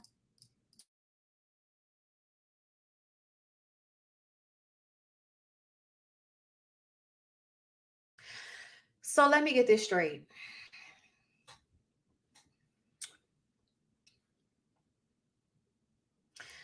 Samantha, Mendici's first baby mama, is engaged, now lives in Atlanta. Mendices wants them, he and Yandy, to meet with Samantha and her fiance. Yandy isn't interested in doing that. Her and Samantha don't get along. Last time we saw them together, they was trying to fight down to the reunion show. Mendici says, this is not about you. Yandy, this is not about you. It's about little Mendices. Y'all know nothing annoys me more than for somebody to tell me that something isn't about me. I'm gonna tell y'all right now, like I'm a person like that really tries not to like be self-centered. Okay. Like in my interactions with other people, I try really hard not to be no self-centered type of person. So if somebody ever says to me, this is not about you, it always feels like, so you're gonna attack me. Why are you saying that to me? Because when you tell to me, that seems harsh. This is not about you. As if the person is being selfish in this moment and making it about themselves. Whenever I've heard that from a man, I feel like it's gaslighting and it's a way to make the woman feel bad and get her to do what you want her to do or see your version of things by guilting her into thinking that whatever she's saying is making it about her. Y'all know I don't fuck with Yandy like that. I don't. Okay, she be doing too much for me sometimes. Okay, but ultimately, we are not about to act like that's what was happening in that moment. When Mendices did that, that was problematic to me. I was like, why would he say that to her just because she don't want to meet with Samantha and Samantha's fiance? She doesn't really have to do that. Like, Lil Mendices is a teenager, and if you want to go and meet the man who is now with your ex, then you can go and do that, Mendices, as the father of her child, wanting to know who's around your son. You're entitled to do that. But to make it a Yandy problem, just so Yandy will be there with you, and then Yandy saying, I don't want to do that, and then you try to make it seem like she's being selfish after the years of her having to raise your children while you were in and out of jail. She's selfish, not you for imposing your will on her, right? And then he framed it like it was Lil Mendici's idea. Yandy didn't believe him. But she says, you're gonna have to do a lot for me to do this. You know, we're gonna have to lighten the scene up, even though what he did was like kind of fucked up, you know what I'm saying, to use his son in order to get Yandy to go with him to meet Samantha's new man. Why do you need to meet Samantha's new man? If not just for protection of your son. Even though your son is not a child now, like your son is a teenager. So if your son has an issue, he can come to you and say, Daddy, the nigga did this. I didn't like it. To me, I feel like Mendices is jealous because Samantha finally has somebody that's more serious. I think we're going to frame it like it's about Lil Mendices, but I don't think so. I don't know why, but to me, it just seemed weird the way Mendices was trying to manipulate Yandy into being a part of it, when really it feels like you just want to go and be nosy and see who the guy is so you can be controlling. Mm-hmm. So you can assert that you are, you the daddy, you hit it first, and all of this, beating my chest nigga shit that you feel like you got to do because Samantha finally has a man at home. And it's crazy to me because I feel like you weren't even there for all of the shit that Yandy had to go through with Samantha and vice versa. So if I was Samantha, I would feel like, nigga, you don't need to meet anybody. Because at the end of the day, Lil Mendices is like 16 years old. He's almost grown. If he has an issue, he can vocalize that. You don't need to meet my nigga just because I got a nigga and you feel like you should meet him. Fuck out of here. No, you don't. No, you don't. You don't have to have anything to do with Samantha's life outside of Lil Mendices. But you're going to impose yourself with your wife there because you want it to seem like I'm not jealous. I ain't trying to do exactly what I'm trying to do, which is control my baby mama because I don't like the fact that she got some new nigga.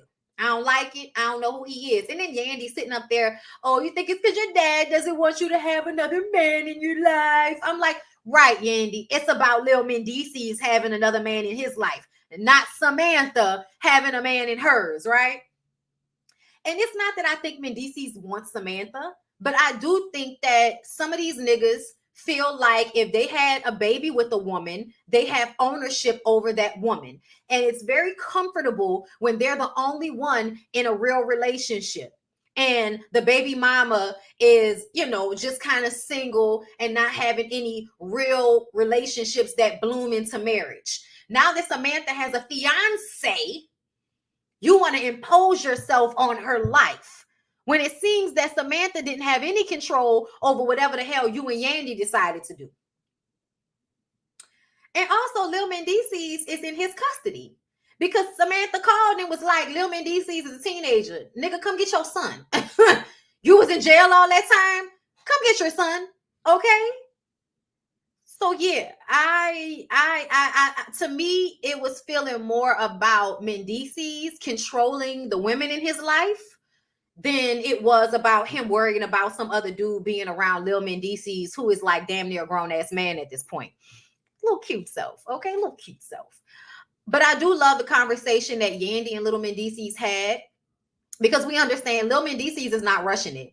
Lil Mendices feels like I would like to meet him and get to know him a little bit more before y'all do. So the fact that you framed everything to Yandy as if it was about him and not about you, and then you told her, this is not about you. When you were really making it about your feelings, Mendices. But then you're going to tell Yandy it's not about her. That's fucked up to me. I don't know why, but that's so fucked up to me when you want to like project blame onto Yandy to guilt her into doing what you want her to do when you're the one, you're the one that's worrying about something that you shouldn't be worrying about, which is Samantha's new man.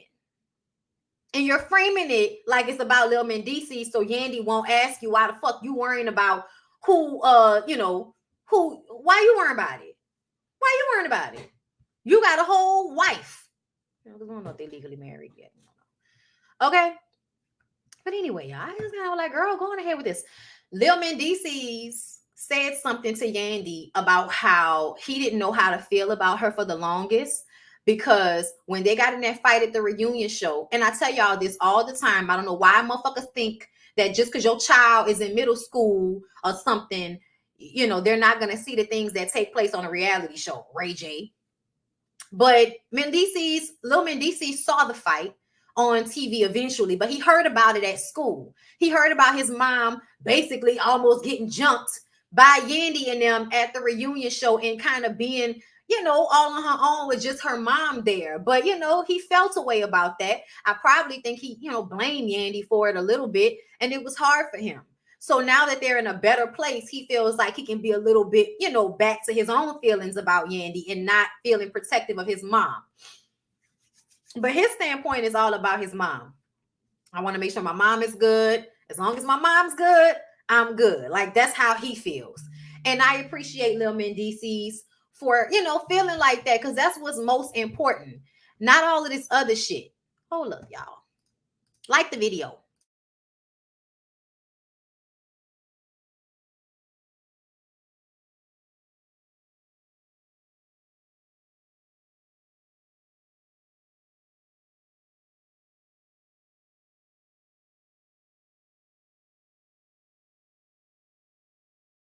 Well, you saw me go wife. Still not fully married? Okay. All right. We're just changing our names around here. Okay. Everyone's a Harris. You get a last name. You get a last name. But anyway, y'all, moving on from there, Yandy did apologize. Yandy apologized to Lil DC's. That was very important. But I also feel like Yandy was basically saying, I don't need to apologize to your mother, though. I don't need to have a conversation with her. We can just let bygones be bygones and move on from there. And I kind of feel like, I don't think you can make that assumption, Yandy. I think after everything that happened, you should not make the assumption that time has made Samantha feel differently towards you. If y'all haven't had a conversation, just saying. Have a conversation. We're on camera. Have a conversation. I think honestly, Mendices don't even need to be there. I think Samantha and Yandy can have a conversation just amongst themselves to clear the air and make sure shit is good between the two of them. And then after that, if Lil Mendices wants to say, okay, let's bring it all together, then fine. But I don't think that needs to be the focus. Y'all trying to meet that lady boyfriend. Go to hell. Leave that lady alone. So Sierra goes over to Rennie Rucci's house so she can be there for her. She was like, I'm going over to Rennie's house because she's going through a lot. And even though I'm going through a lot, I'm still going to be there for her because she's a better friend than Bambi and Erica have been, because they told Kendra that I knew about Meta before I could. Okay? Like, girl, shut up. I don't like that. I don't like that at all, because does Rennie have children? Does Rennie have children? Rennie has children, y'all? She do, huh? I think she got children. And a nigga in jail? I can't remember. But either way, I just kind of feel like Sierra, stop. Sierra, stop. I don't know when Erica and Bambi were really your friends like that, girl. I don't know when that happened. I thought you was Carly Red's friend. And then y'all wasn't friends no more. So, girl, stop. Yandy's sister grabbed Samantha down like a rag doll. She grabbed her. I remember that, girl. Rennie has 2 kids. Yes, I forgot. Okay. Sierra is so self-centered. She's a little bit annoying to me. I still understand her not wanting to live in that house after it was robbed, but she hella annoying to me when it comes to this whole Erica Bambi situation, because like as an adult woman, I never understand when people who are adults get mad that their friends aren't at their beck and call when you know your friends got kids, businesses, and shit to do. So the expectation that your friends need to be a certain type of friend to you in order for, and all of the comparing and all of that. I was just like, Sierra, you making it worse than what it really is. You really making it worse than what it really is. Y'all don't like the Sierra voice, child? Y'all don't like the Sierra voice. Yeah, she be holding out the syllables and shit, real sing-songy, okay? But anyway, Rennie is feeling bad. She's been looking at messages that her mom sent her that she ignored because she was on her bullshit or whatever. And Sierra says, well, we gonna stick together, girl, and we gonna get through it, okay? Because it says in the Bible that God gives his toughest battles to his strongest soldiers. And I was like, no, it doesn't. It doesn't say that in the Bible. Honestly, when you actually break down that statement, since when does, okay, so first of all, who are God's strongest soldiers? Because it sounds like God is choosing favorites. Y'all do that a lot. Y'all be like, I'm God's favorite. And I be like, yeah, that go against everything they taught me in school. Okay, the Lord, I feel like, when did the Lord tell y'all that y'all was his favorites? Because the Lord's favorites used to get fucked over in the Bible. I'm just saying, the Lord's favorites got fucked up in the Bible. And I'm not just calling them the favorites because those are the ones we heard about, girl. They got a whole bunch of people in the world that didn't make it into the Bible, that probably had trials and tribulations as well that we didn't get to read about, okay? But, the thing when she said that about how, it's said in the Bible, I just really get tired of people saying shit that sound good, even though it's not true. Like, I get really tired of people saying shit that's not true just because it sounds good. Like, I really can't stand that. But I understand she was just trying to comfort her friend. And that's the most important part about this, of course, in the scene. But like, as somebody that does commentary, girl, I was just sitting up here like, girl, that is not in the Bible. And then when I looked it up, okay, I had to look it up to make sure, because I'm like, I don't think That's in the Bible. Let me look that up. No, it's not. But the verse that it comes from, y'all, the verse that comes from, like, I was just kind of like, yeah, no. Like, it even reminds me, um, God won't give you more than you can. Nope, not that even. None of that shit in the Bible. It never said none of that. It just said that God gonna be with you while you're going through it. Okay, listen, that's all God told you. God didn't tell you that, oh, you was gonna make it and all that. No, God just said, I'm gonna be with you while you're going through it. That's all it ever said, child. And then, like I said, I forgot what the greater like text was that kind of was similar to that, but it was problematic. Like, I'm gonna just say, like, well, this comes from a problematic verse in the Bible. But I'm gonna leave it alone, girl, because I ain't got time to be arguing with y'all about the book.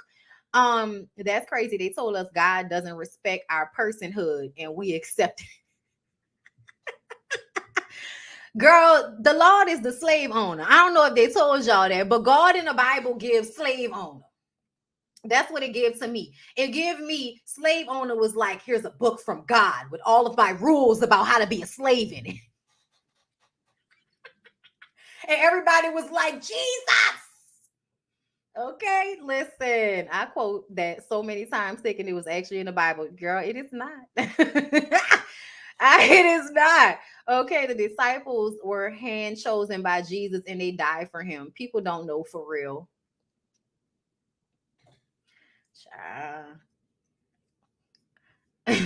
Old Testament God was definitely massa in the sky. I'm sorry. That was fucking funny. Not massa in the sky. Oh, Lord. Oh, Lord. And you know what? Times were changing. So what they did, they rewrote that shit and gave y'all the New Testament. It was like, oh, hold up now. Hold up. We got a new version coming out. Okay? For all y'all sinners out there that feel like there ain't nothing y'all could do, we got another book for y'all. Hold on. Okay? Hold on. You can make it.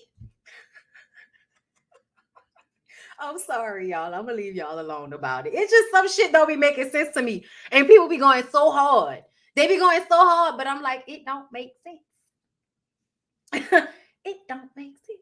But you know what, girl? You making it thus far. So if you alive, you done made it. Okay? New Testament. He just sky daddy.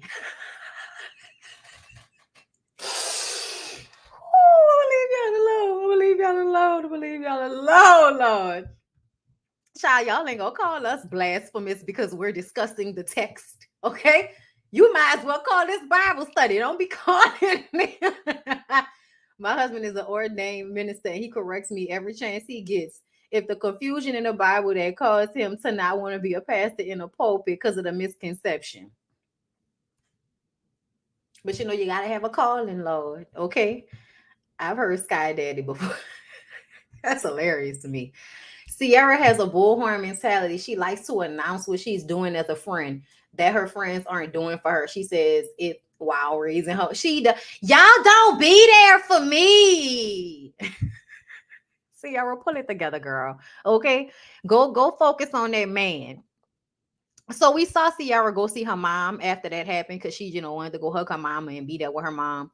So Eric shows up. Her mama look good, y'all. Her mama said she gave up that bottle. She gave up that narcotic, okay? And she looked good and she looked healthy. They got her makeup done. They got her a good lace front. She looked good, girl, okay?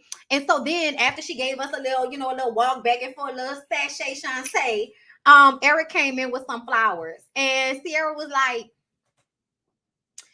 what you coming in here with flowers for? No, like, no, because I'm mad. We haven't spoken. And he tells her he has a surprise. What kind of surprise? I like surprises, but I still don't like you. So hold up. They go to this condo, right? The condo was nice. It was 3-bedroom, but I could look at that condo and say that condo not big enough for her. You could tell. Like the house size she wanted, you need a few levels. Okay? I would be looking for a condo with levels. The thing that annoyed me though was Sierra was like, I know he think he did a good job, but I don't want you making these types of decisions without me. Now, when he's talking to the real estate agent, he's like, well, we can go and look at other places. You know, I'm just trying to show you, we got a list of places to look at. I'm on board. You know what I'm saying?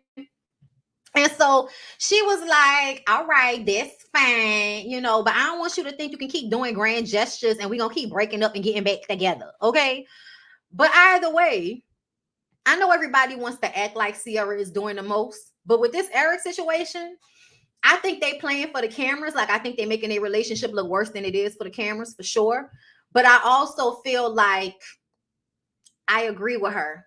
I don't think the answer to me saying that I need to feel safe, so I don't want to live in a house that just got robbed. I would much rather, you know, use the funds we have to sell this house and then get me a condo where I can feel safer. That's not a big ask for two people that make over $1 million a year, if you ask me. If I was making the type of money it seemed like Eric and Ciara make good money, this is not a conversation. I don't feel safe. Sell a fucking house. I'm going to get a condo. Like, this is not like a hard thing to do in Atlanta. Y'all better call one of them selling down to Atlanta bitches and get them to find y'all a place. You better call Kendra, okay, and talk about how to get you a place. That's how I felt about it. But this idea that Ciara was asking too much, like, y'all are rich. Like, and I mean, like, y'all not rich, like wealthy, but y'all rich. Y'all got money.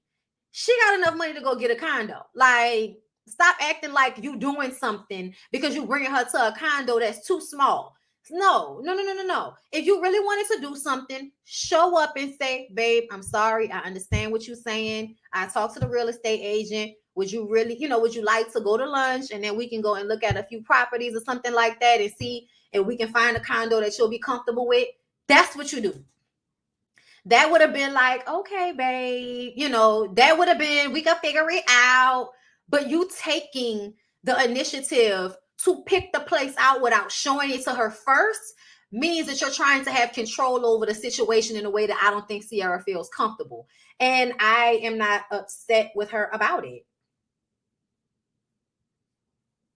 Okay. It doesn't look better than her current condo. And that's another thing. Why would I move into something that doesn't look as good as what I already have? Okay. Ciara, Eric was trying to surprise you. If he told you, it wouldn't be a surprise. I don't feel like people need to be surprised with houses. Unless you know for a fact that something is going to be exactly what I want, I don't need to be surprised with property. No, you can surprise me by bringing me to a property you can afford to pay for. Yeah. Bring me there and be like, so would you like this? Okay, we're going to buy it then. Do that. That's sexy. Don't buy no fucking house and then bring me to it like, yeah, I bought this for you. Nigga, I don't know if you're going to get what I want you to get. No, I need to be a part of it.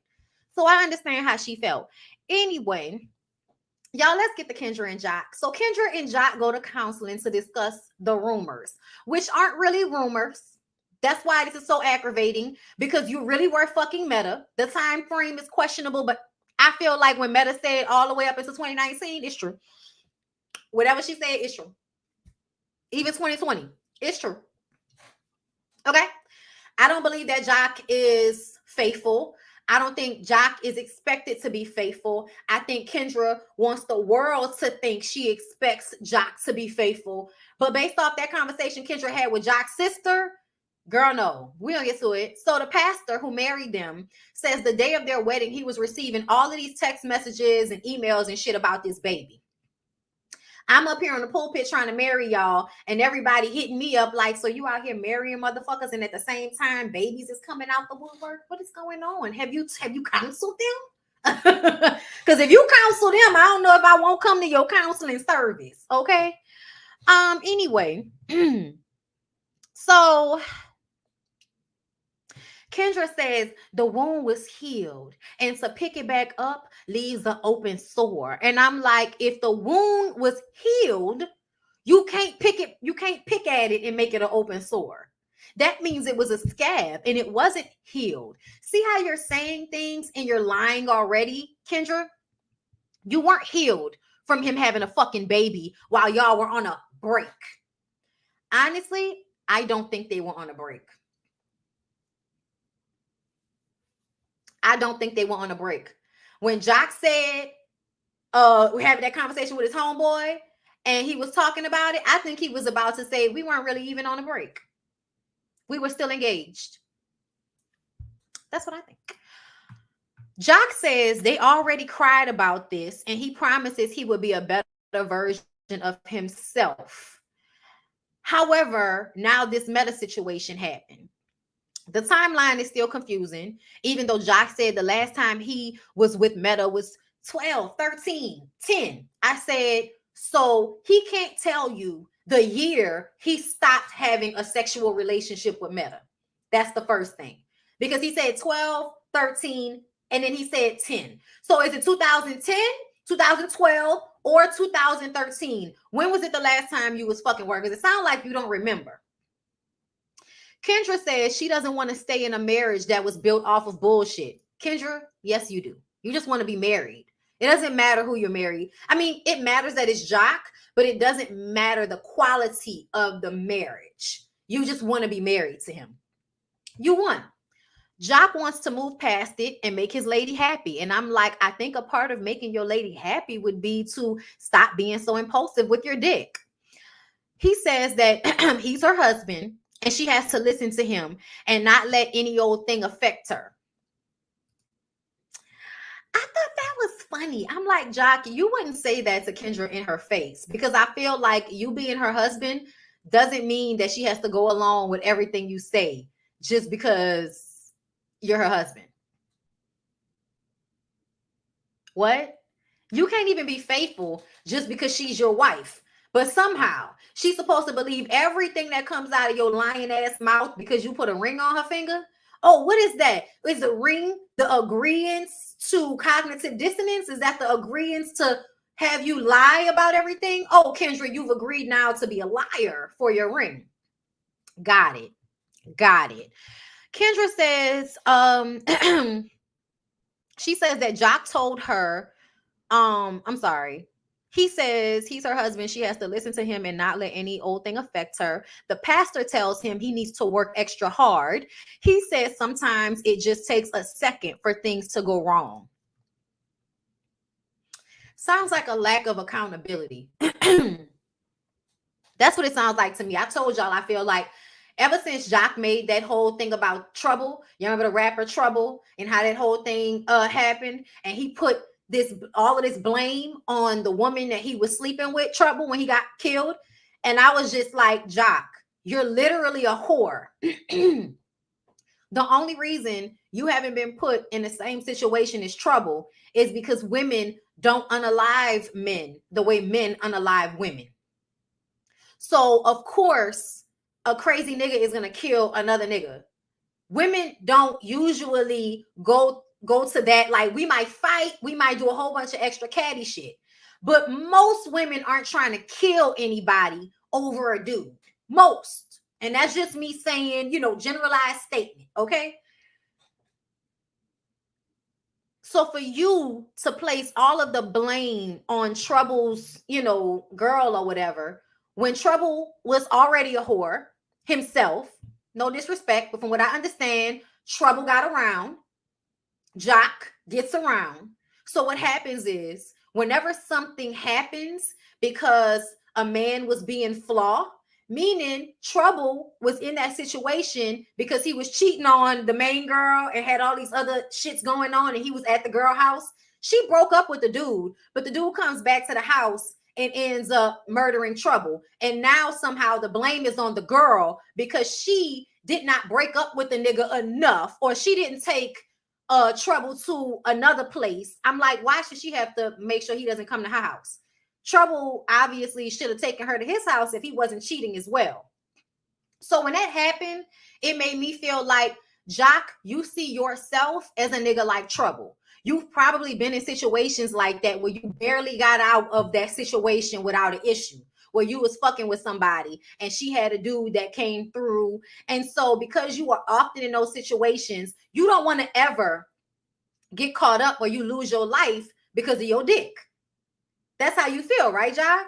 So when the shit happens with Trouble, you want to put the responsibility on the woman, not on Trouble for sleeping around with everybody, not on the man that actually showed up and killed somebody because he's crazy.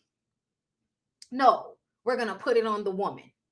So when we come to this moment, and I see that Jock really has an issue with accountability. And that shows through with the way he saw that trouble situation. That situation pissed me off with Jock so bad because I can't stand when men kill other black men like they always do, and y'all find a reason to blame a woman for it instead of blaming the person that actually did the killing. I hate that y'all do that shit. It bothers me so much because it shows me that y'all would rather put a woman in harm's way again than take accountability for the fact that your ass shouldn't have got caught slipping. So for me, when Jock did this, it was like Jock doesn't want to take any accountability for the situation that he's currently in. When he says shit like anything could happen in a second. So you don't have control of your dick like that, huh? That any second now, something can happen and ruin everything. Jock meets with his homeboy to play pool. He says every day is a makeup session now that everything has come out. They were on a break when he had the baby. He says he was wearing a condom. Maybe some of it came out on the sides. I don't believe that. I don't believe Jock was wearing a condom. I just don't. And I've never heard somebody say the sperm came out of the sides of the condom. They'll say the condom broke. They'll say it popped. They'll say it came out. They'll never say the sperm leaked out from the sides. You lying. That girl probably, or you probably had a condom and then took the condom off. That's what you probably did. But anyway, the meta situation. The meta situation, he doesn't know where it came from. Homeboy says, oh, so it's not true. And then Jock was like, what you mean? He was like, man, I don't know. How the fuck you gonna get mad at your homeboy for being like, oh, so it's not true when you in fact did have a sexual relationship with the woman you're accused of having a sexual relationship with? Make it make sense, Jock. Make it make sense. The lack of accountability, the acting as if people are supposed to believe that you didn't do it when this is what you do. Like, I hate when people act like they don't understand the facts of something. The facts of something is that Jock is a whore. You had children all over the place with several different people. You sleep with any and everybody. And if that's what you want to do, that's fine.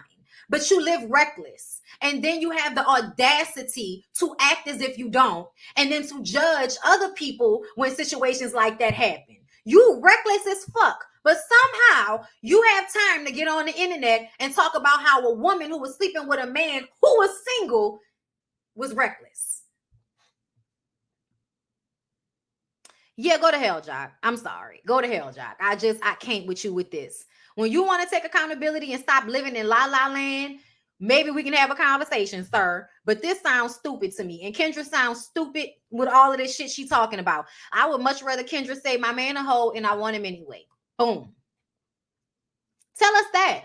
But don't sit up here and tell me you want him to treat you good when he's never shown you that that's a possibility based off of the baby, Meta, all of the other bitches that you had to fight with, Cena, who obviously recently is upset because she's not getting any more of daddy's dick. Ooh, child. All right. So Kendra talks to Jock's sister about the baby and Meta. Kendra says that Jock was honest with her about the baby, so he gets cool points for that. And I'm like, I really hate when y'all give people cool points for doing the right thing. I really hate it. Like, bitch, he had a baby on you. He got so many points deducted, you can't give him no points to put him back in a positive because he told the truth about it. It was a whole DNA test that took place. How was he going to continue to lie about it, Kendra? How is he going to continue to lie about it, Kendra, with a whole DNA test having to take place? Because you said in counseling, the DNA test would prove the baby was his. So y'all had a whole DNA test. How the fuck you going to act like he was honest with you about it? No, he was only honest because the DNA test came. That's the only reason. Girl, stop. So she's wondering about this timeline with Meta. And her sister, his sister, says, Kendra, you know that Jock is impulsive. Do you really think he's going to tell you everything he does? You know he lies. You either going to deal with it or you're not going to deal with it.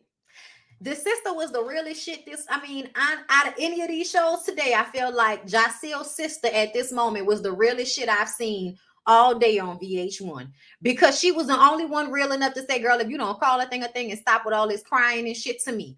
Also, I feel like Kendra was just trying to look good. Kendra wanted to stand up so y'all could see her little small waist and her big ass. She wanted y'all to see her beat face and her cute wig. She just wanted to stun on you hoes and be like, I'm Jocelyn's wife. I'm crying about him cheating on me and having a baby on me, but bitch, I look good though. Bitch, I look good though. Like, that's what she did. That's what she did, girl. I was just kind of like, Kendra, if that's what make you happy, friend, that's fine, girl. Okay, but Jock's sister was looking like, girl, okay, you gonna leave him? All right, girl. But you ain't going nowhere. You on DJ Richie Sky, you know what I'm saying? Interview talking about how your marriage is great and Jock still treats you like a queen and all of this. Girl, stop. Girl, stop. Okay? The bar. The bar is in the trash, girl. Okay? Kendra doesn't want any children of her own. Oh, she doesn't? Okay. Thank you, girl. Thank y'all. Y'all not been working out. But anyway, Jock playing stupid in that scene. At this point, I wouldn't even go to Kendra for legal advice because what the fuck? He's still in a negative as far as I'm concerned. I feel like the sister knew it was up the whole time. Haha. Come on, buddy. The bar is in the trash, the gutter. Okay. Kendra doesn't want children of her own. I do though. Thank you. Thank you, Katrina. Production needs to bring Jock Sis on the show. I don't know why. He don't need nobody else telling all his business. Meta already doing that, child. Thank you, Nurse Shani. Thank you. She doesn't want her own, but she's definitely paying for his. She said she was paying child support for him. I said, how you over there being taken care of when you paying child support? How that happen? How you being taken care of if he paying child support? And when did you pay child support? When did you pay child support? Are you paying child support now? Okay, Kendra. Yeah, Kendra said she didn't want no kids, and that's why she wanted him to have a vasectomy. Girl, why? Jock ain't gonna stay married to you. And I feel like even if Jock do stay married to you, he might outlive you and then get with some young girl and want to impregnate her. He's not gonna get a vasectomy for you. I just don't believe that. Why would she want to have kids with Jock? He has a baseball team all by himself. That's what I'm saying. Okay, sorry, body. I'm trying, girl. I'm trying. I love the wig. It's a cute. I'm trying. I've been sitting here for this whole video, like trying to become reacclimated to seeing myself with dark hair. Because when I first put the wig on, I was like, I don't like it. I don't like myself with dark hair. Cut it the fuck out. But my natural hair color is dark brown. So, child, I'm gonna have to get used to it.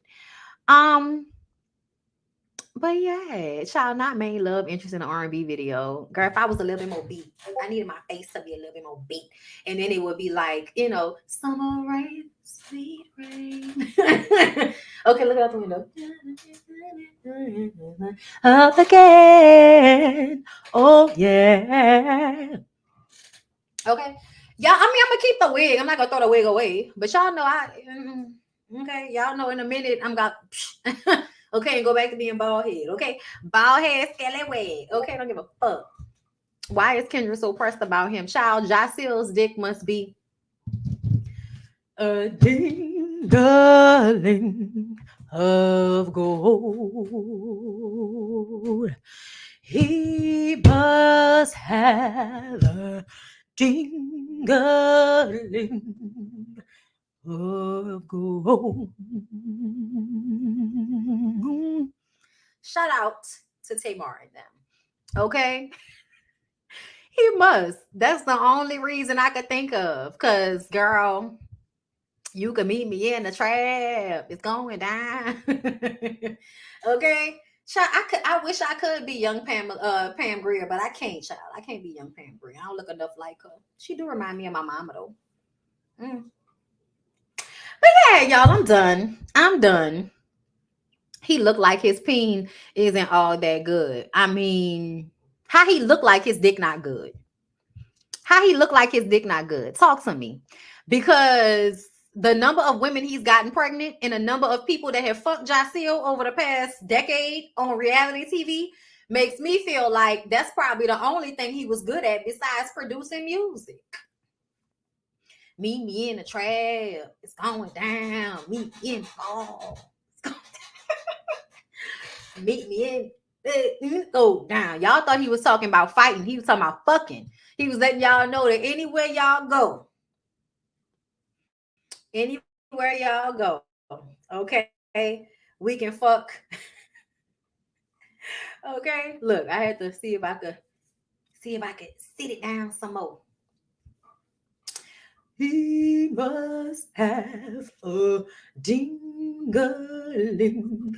of gold. What look is that?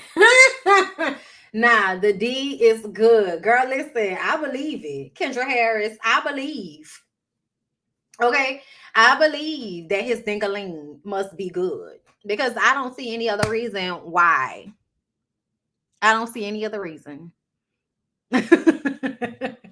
Okay, so yeah, it laid down some, y'all. It laid down some. It's cute. It's giving up. You know, when the weather is cooler, y'all might not notice me out on the street because I don't have my hair, and y'all know how y'all be noticing me because my hair is platinum. This little short girl with platinum hair. That looks like Bondi. It is. But if I have a wig on, y'all ain't gonna be able to see me. Y'all gonna be like, who is that? Some girl with a wig. The meta lady says the mouth is good. She said all that. She said his mouth and his dick was good. And I'm like, girl, you should know all them years of fucking him. You should know. If don't nobody else know, you should know. Okay. Exactly. He's giving experience. Says, girl, not experience. No, I agree. I agree. I feel like anytime with Jack, it's probably a really good time, child. I feel like when Jack come and pick the girls up, it's going down. Okay, the girls, Jack come pick you up, bitch. It's going down. Cause he about to get you some good crab legs from somebody in Atlanta that he know at a discount or for free, and then he gonna he gonna put you in his mouth.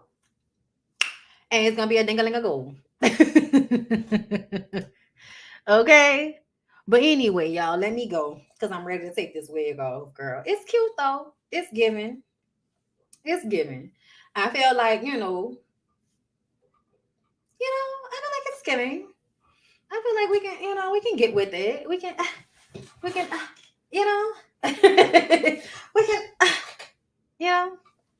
can get with it. All right, y'all. I'm done. I love y'all. I hope y'all have a good rest of y'all day. I'm gonna come back tomorrow for a BondyBlue show. We'll do House of Fishes and because y'all know House of Fishes come on tonight. And we have like a little interview. We have a little interview coming up. So y'all make sure y'all following Jamie. That's me. And Nisi. Okay, for my Ooh Ladies First Panel. Ooh Ladies First Panel is tomorrow and it will be on Nisi's channel. So make sure you following. Child lyric like whatever I do. So there is that. But anyway, hope y'all have a good rest of y'all day. Make sure y'all like the video on y'all way out, and I'll see y'all in the next one. All right.